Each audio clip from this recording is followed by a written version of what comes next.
Hi everyone, it's Miranda with Multiplicity Crafts, and today I'm taking part in the Pink and Main Hop and Craft Ideas. So today I'm bringing you a craft idea with this hot air balloon stamp set from Pink and Main, and I absolutely love this stamp set. Now, I've been to a hot air balloon festival before, so I just think hot air balloons are gorgeous, and I would have probably ridden in one if the weather would have been nice that day. So, I know I'm a little crazy because most people don't like heights, but you know. So that is the stamp set, and then you saw there on the back was the dies that come with it. This is the Pink and Main puzzle die, and this I'm going to use on one of my examples today, and then the other one I'm just going to make into a plain card. And also I'm using these Pink and Main pegs. These are the clickable letters, and these are amazing. And you can see here I've clicked together the sentiment for my card, and I'm making it say rise above. And then I have another card example, and I made it say keep rising, I believe. And so you can just make it say whatever you want, and that's really neat. I love that. I think that's so awesome because you can customize your sentiment, and it's printed out really nicely, much better than my handwriting, let's say. And then I'm going to be using the Pink and Main ergonomic blending brush. This is a game changer, let me tell you. This is densely packed bristles. It is very high quality. It feels nice in the hand, a nice soft texture to the handle and the material it's made with, and then it clicks into the case. So you can see here, this is what I made, and I used a cloud stencil in the background with the blending brush to get that very soft look. And these are the hot air balloons, and you can see this very first one that I stamped out. I used the Distress ink in Shaded Lilac, and then for the next layer I used Distress ink in Picked Raspberry. And for the little basket I used Ground Espresso because I wanted the basket in the front to be darker and then the baskets in the background to be a little bit lighter. So you can see that I've got a mask that I've die cut out, and yes, that mask was used before, which is why it's colored. So I'm going to stamp this next balloon in peacock feathers. I was trying to think of the name of it, and mustard seed, and then tea dye Distress ink for the basket.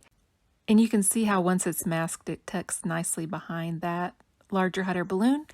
Then for the small hot air balloons that are off in the distance, I have masked off, and I've used those the smaller stamp, I should say, in the background. And you can see the Distress ink colors there, pretty much the ones I've already used.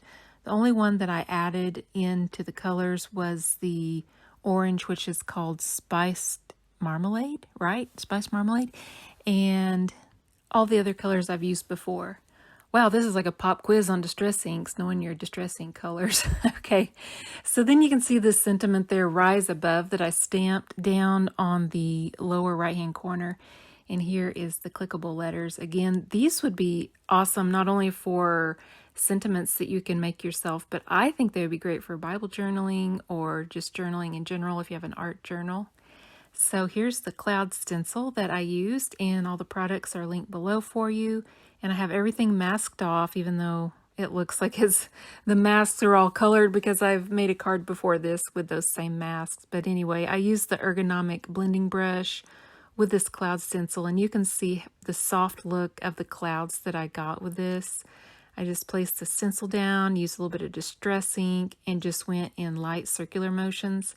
And it gives an amazing, amazing finish. You don't have to even try to make it look good. It just looks good with this brush.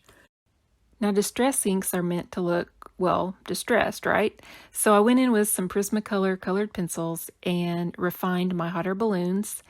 And then I went in with a white gel pen and made some little reflection marks here and there on the balloons. And I did outline some of my background clouds just to give them a little bit of something to pop and make them a little bit brighter and whiter. And so once I have all of those little details added, you can see that it really brought this card to life. And I'm going to be using this Pink and Main puzzle die. Now, I think this is adorable for a lot of different ideas. Now, unfortunately, I didn't really get to explore this puzzle die very much on this particular project, but I will plan on having it in future videos. You can see the finished card here, or the finished part of the card that's cut out with the puzzle pieces. Gives it a really nice effect. So I thought that was really cool. Now here is my finished card. This one I didn't use the puzzle die on. I just made a regular card, and I absolutely love how this turned out because I had amazing products to work with. So I want to thank Pink and Main, and also if you want to head over to the link below in my description box, you can enter the giveaway for a Pink and Main gift certificate. Thank you so much for watching, and check out the description box for the next person on the hop.